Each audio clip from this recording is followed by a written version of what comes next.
You're listening to Wealth at Work, a show designed to help advisors think, make decisions, and cast a vision to create a business for the future. Hosted by financial planner, author, speaker, and CEO of Advisor2X, Ross Marino. Welcome to the Wealth at Work show. Today we are joined by Jed Cohen and once again by Jamie Greenleaf. Hello, everybody.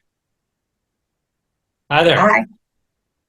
Thanks to both of you for being on the show. Jamie, you've been on multiple times, and I know every time I interview you, I always have a time that I think I'm going to stop, and I have never stopped then because I just have to keep asking questions. So I don't know how long this one's going to go, but that's okay.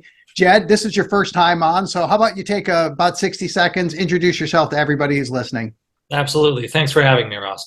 So in a nutshell, I am a serial entrepreneur. I launched my first fintech company in 2009.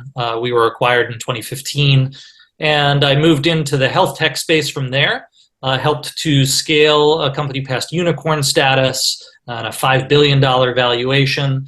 And then had the opportunity to take a couple of steps back, think about where I wanted to have impact, and ended up as the COO of a national nonprofit for a few years.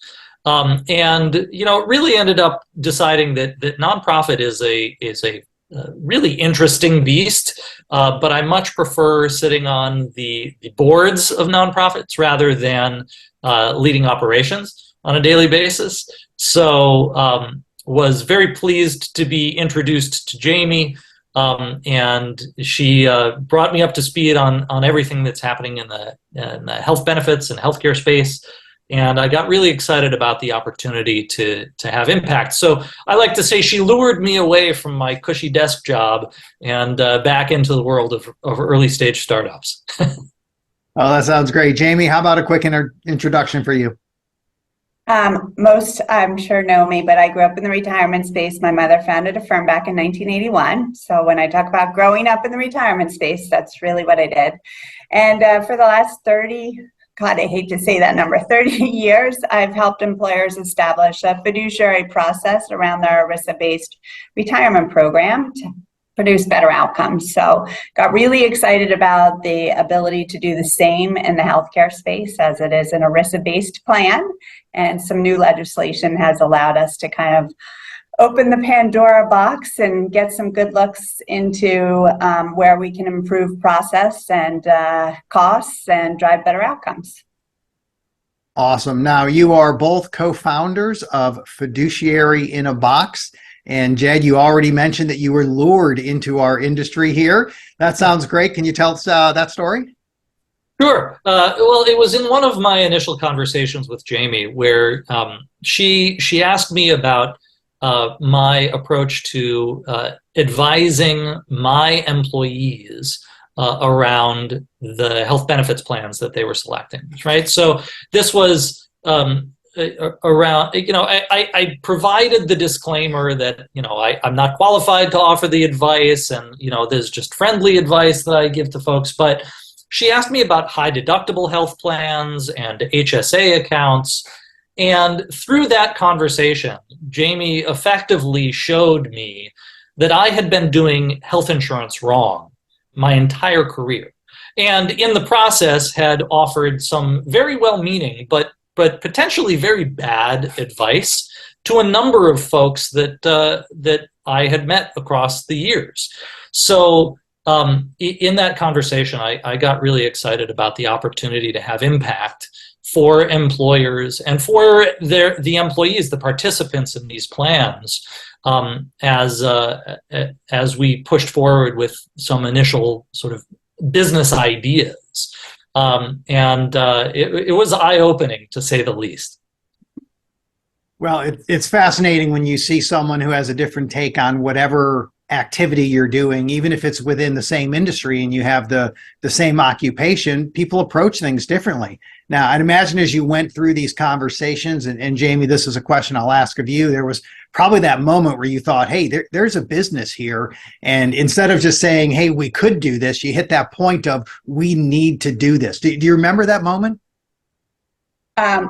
Yes, I definitely knew that we needed to do something when I started talking to employers, and they said our second largest expense is our healthcare plan. And understanding that they had no process around how they built their programs that they were offering to their employees really was that aha moment to say, okay, we need to help employers really decide how they're going to determine that what they're doing is in the best interest of their participants, and also that they're providing an actual benefit at a reasonable cost. And along came the Consolidated Appropriations Act of 2021, which I know, Ross, you and I have talked about to death. And it really opened that Pandora box that said, now employers have access to all this information. They need to be a fiduciary. They need to step up and actually have a process around what they do in the healthcare space, just like they did in the retirement space. Wow, I know this inside out and backwards because I've lived it. And it was the aha moment that, okay, we can do this better than we did it in the retirement space, using all the things that we, have done throughout the last 30 years.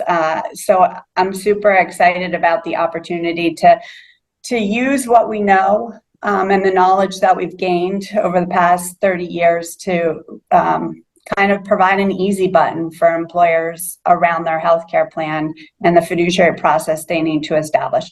By no means is fiduciary process easy, but we can take a complex problem and simplify it, and that's really what Fiduciary in a Box is. Well, Jed, being a serial entrepreneur, I'm sure you look at it as here's a need that needs to be filled, but you also know that there's other companies currently filling a similar need. There's probably a business model, there's a revenue model, there's a profit margin. If you're really disruptive in the entrepreneurial world, you're just shattering the profit margins of what was done previously. So how about you talk a little bit about the business opportunity when you looked at these companies and how they're spending money, who's making the money on it, whose business model is most at risk with Fiduciary in a Box? Yeah, great question. Honestly, there is so much waste built into the cost structure of health benefits that there are a number of players who are going to be impacted, but the ones that are going to be most impacted are going to be the carriers, the networks, the TPAs, and the PBMs, right? There are a couple of acronyms in there that the audience may not be entirely familiar with. Certainly TPA is the same from retirement to health benefits, right? Third-party administrators, but PBMs, pharmacy benefit managers, right? These organizations are responsible for processing claims on both the medical side and on the pharmacy benefits side. And there are so many processes that are sort of kept under lock and key. It's just this black box of someone goes to a doctor, submits a claim, and then it magically gets processed and out spits a number sometime later that the plan has to pay for that service, right? We don't understand how that number is come to. And in that number, they've built in all of these profit margins as money flows around behind this curtain. So by adding transparency to the market, by requiring disclosure of fees and services, we're going to discover that these fees have been inflated significantly for years, for decades at this point. And I think that's where the biggest reduction in cost is going to come from initially. So if we're seeing a big reduction in cost, who's going to be the big winner here, Jamie?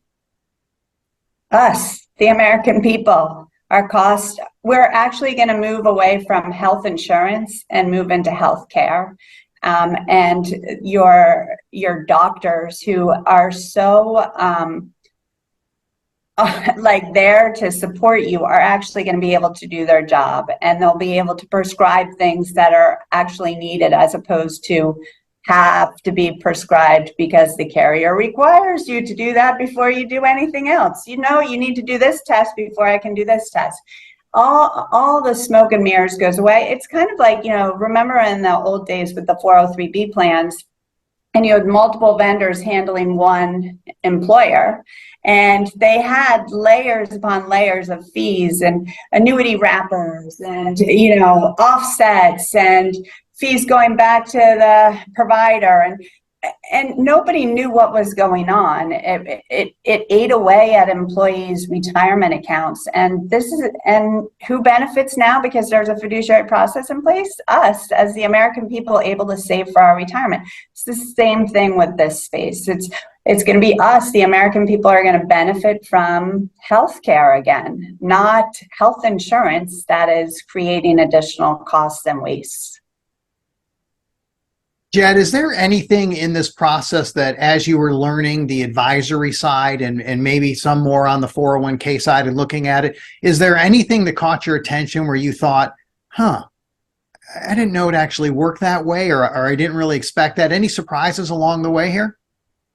I think the biggest surprise to me from the perspective of an employer was the risk associated with not having a prudent documented process in place.